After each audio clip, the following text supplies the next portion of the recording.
يسعد أوقاتكم جميعا.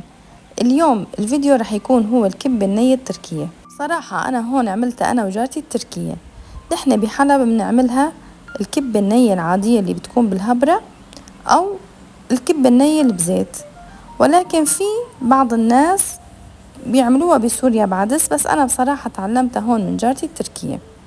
ما بدها شي، هي كاستين عدس مع 5 كاسات مي أو لتر من المي، بنحطهم على النار لوقت يغلو مثل ما لكم شايفين. وبس هون استوى العدس وصار فيه هي المي اللي شايفينها، بنضيف البرغل أنا حطيته عمقي، هو 1.5 كاسة من نفس المعيار اللي حطينا فيه العدس.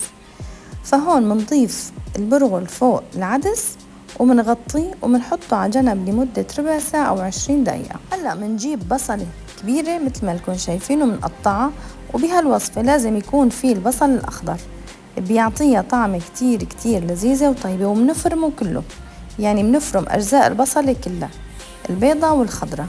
بعد نص ساعة منفتح عن الطنجرة ومنشوف إنه البرغل فنش وفتح وتجانس تماما مع العدس. هون منجيب فنجان زيت حلو ومنضيف عليه البصلة اللي فرمناها، البصلة اليابسة يعني، منقليهم ومنضيف عليهم معلقة دبس بندورة ومعلقتين كبار دبس فليفلة. هذا دبس الفليفلة اللي شايفينه بالفيديو هذا شغلي ما شاء الله مبين من لونه.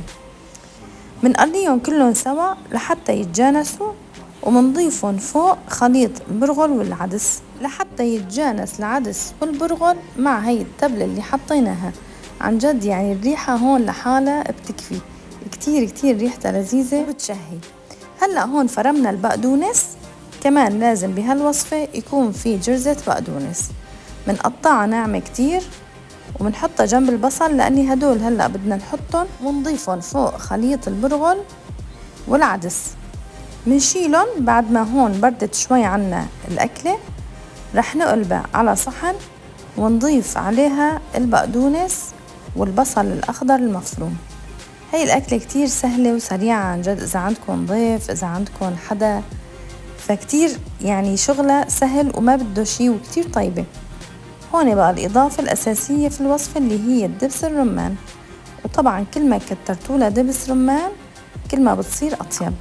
وآخر إضافة وكتير مهمة هي اللي بحسها اللي بتعطي نكهة الصحيحة وتوازن في النكهة، هي عصير الليمونة. أنا هون عصرت نص ليمونة وبعدها ضفت البهارات اللي هي فلفل رش وكمون وبهار أسود وملح وزيت حلو، الزيت الحلو يعني الزيت البلدي.